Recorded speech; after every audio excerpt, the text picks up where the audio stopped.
All right, let's dive in. Today, we're looking at how European company law is getting a massive shakeup from two huge forces: artificial intelligence and the data economy.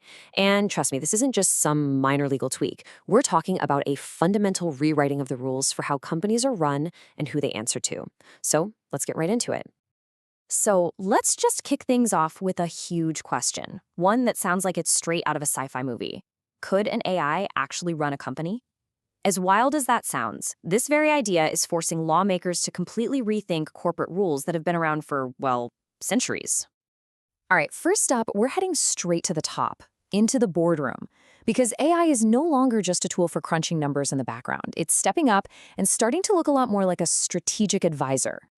Now, when we talk about AI in the boardroom, there are really two ways this can go. On one hand, you have decision support. This is happening right now. It's AI sifting through mountains of data, financials, market trends, you name it, to help human directors make smarter calls. But then there's decision substitution. This is the much bigger, more radical idea of an AI literally being a board member, a robot in the boardroom. For now, most laws say a director has to be human, but this idea is really pushing the limits of the legal world. You know, it's not like technology hasn't shaken up the law before. The telegraph sped things up, computers changed how we keep records, and the internet completely changed how companies talk to their shareholders. But AI is different. It's not just a tool for getting information faster, it's a tool that actively helps form the judgment in the first place. That's a whole new ballgame. But, and this is a big but, this leap forward comes with some pretty serious risks. You've got the famous black box problem, where you have no idea how the AI came to its conclusion. Then there's algorithmic bias, where the system could end up discriminating in hiring without anyone realizing it. And maybe the biggest question of all, accountability. If an AI messes up and the company loses millions, who's on the hook? Who takes the fall? And that question leads us to this quote, which just hits the nail on the head. See, there's this legal idea called the business judgment rule, which basically protects directors as long as they make careful, informed decisions. But how can you say your decision was informed if you were just trusting an algorithm you couldn't possibly understand? This cuts right to the heart of what it means to be a company director. Okay, so AI is the powerful new engine, but what's the fuel that makes it run? Well, that's the other half of this story: data. Data has quietly become one of the most valuable assets a company can possibly own. This is a complete mindset shift. For giants like Google, Amazon, and Meta, your data isn't just some leftover exhaust from their business operations. No way. It's the absolute raw material. Their entire empires are built on their ability to turn our information into incredible value. So, if data is that valuable, if it's the new gold, then what does that make the people who provide it? This paper puts forward a really fascinating, groundbreaking idea. It asks us to start thinking of ourselves as a completely new type of stakeholder, the data creditor. To get our heads around this, let's start with something familiar: a financial creditor. That's just a bank or an investor who gives a company capital, money. And because they put up that capital, they get all sorts of legal protections. They have a real stake in the company. Makes sense, right?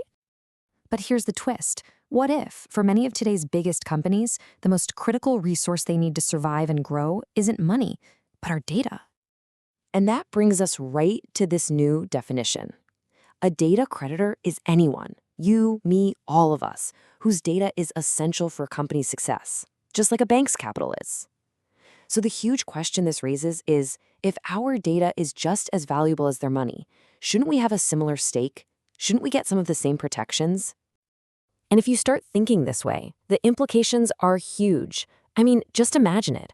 Corporate boards having to create data ethics committees. Or what about companies paying us data dividends for the value we create? We could force companies to tell us exactly what their data strategy is and give us a real voice in how our information gets used.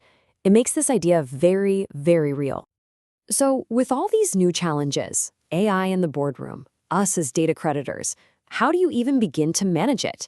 Well, that's where a new rulebook comes into play: Corporate Digital Responsibility, or CDR for short. Now, you've probably heard of CSR, Corporate Social Responsibility. Think of CDR as its tech-savvy, much more serious younger sibling. While CSR was often about voluntary pledges and looking good, CDR is actually being written into law.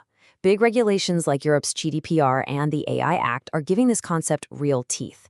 It's not just about doing good anymore, it's about following the law. So, what does CDR actually look like in the real world? It pretty much boils down to these four key ideas: transparency, so AI isn't a black box; trust, which means using our data ethically; security, which is a no brainer; and finally, accountability, so we know exactly who's responsible when things go wrong. And look, this isn't just some academic thought experiment. These concepts are actively shaping major legal reforms across Europe right now, as regulators scramble to build a legal framework that actually works for a modern digital company. It's pretty fascinating when you zoom out and see how different parts of the world are handling this. In the US, the approach is more market-driven, letting innovation lead. China's is very state-centric. But the EU is carving its own path, one that's focused on managing risk and, crucially, protecting the fundamental rights of its people, or as we might start calling them, its data creditors. One of the most forward-thinking ideas being floated is this thing called a 28th regime. The idea is to create a brand new, totally optional, and completely digital set of company laws that would work across the entire EU. It's basically a chance to design a modern company from scratch, with things like AI oversight and CDR baked in from day one. So, when you put it all together, what does a realistic path forward look like? Well, it's not about tearing everything down and starting over. The key is balance. The board is still ultimately responsible, but new stakeholders, like us data creditors, get a seat at the table. It's about more transparency, better oversight, and making these changes step by step, not all at once. And that brings us right back to you with one final thought to leave you with. If your data truly is the new capital that's fueling this entire digital economy, what's your dividend?